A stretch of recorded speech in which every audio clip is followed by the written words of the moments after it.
Summer is here and the heat is on.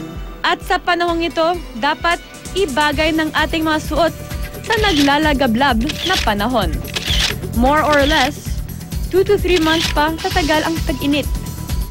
Enough pa ang iyong outfit to beat the heat?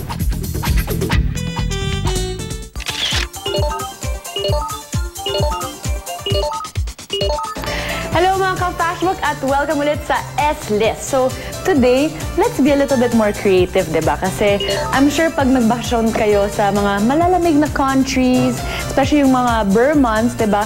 Marami kayong jackets, sweaters, and everything na hindi nyo pwedeng gagamitin sa summer. So ngayon, gawan tayo ng panibagong look ang yung mga sweaters and jackets para pwede kayong gamitin pang summer.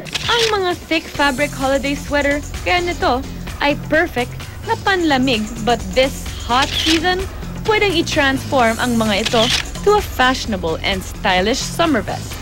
Gamit ang permanent marker, lagyan ng marka ang ibabang bahagi ng sweater. Usually pag summer maganda pag yung mga light colors, diba, para mukha kayong fresh. Gupitin ang neck area or collar ng sweater. Ngayon, cut natin yung sleeves. Make sure lang na sharp ang iyong gunting. Ang unang namarkahan na pocket area, pwede nang gupitin. Oh, guys! What do you think, diba? Super usang yung summer. At, wait, try ko na lang muna. It's very in. Maganda. Diba, guys? What do you think? My new vest. Yes.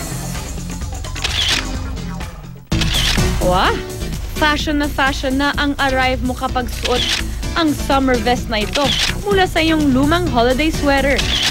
Taray! Kung meron makeover naman para sa mga dabit ng mga girls, meron din para sa mga boys. So guys, from long sleeve, gagawin natin sando. Let's make v-neck para mas kita yung dib-dib. Pag sobrang bata kayo sa bahay, dapat may supervision ng mga parents or pwede kayong mag-ask ng help na lang sa parents nyo. Sunod naman, nagupitin ang magkabilang sleeve area ng iyong sweater. Gupitin din ang ibabang bahagi nito and make sure na pantay ang parehong sleeves. From mainit, then ngayon, press ko na yung damit niyo. Ang summer sando, hindi magpapahuli sa uso. Kung noong Christmas season, masarap magsuot ng pantalon, kapag summer, ang iyong mga jeans ay pwedeng gawing summer shorts. Let's make it super fashionista. Gupitin lang ang ibabang part ng pants na depende sa iksi ng gusto ninyo. So there, gupit yung shorts na. Ngayon, ipo-fold lang ng 2 times. Lagyan ng added accent ang shorts ninyo gamit ang lumang damit. Isukat lang ito sa pocket area ng shorts, tsaka gupitin.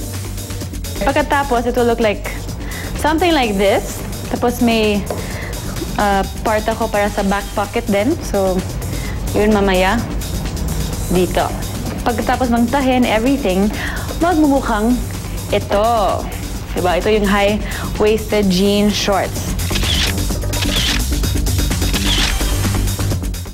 So guys, para walang sayang sa tinagtabasan, pwede magkagawa ng tote bag, di ba? Ang cute na cute. So, di ba, may pagtela dito sa mga leg parts. So, there, mabilis lang gawin.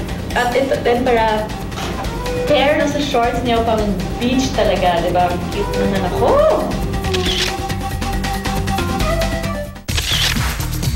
One of the trending fashion accessories tuwing holidays, ang scarf. Pero this summer season, gagawin natin itong stylish beach top for the girls. Kunin niyo yung gitna para pantay.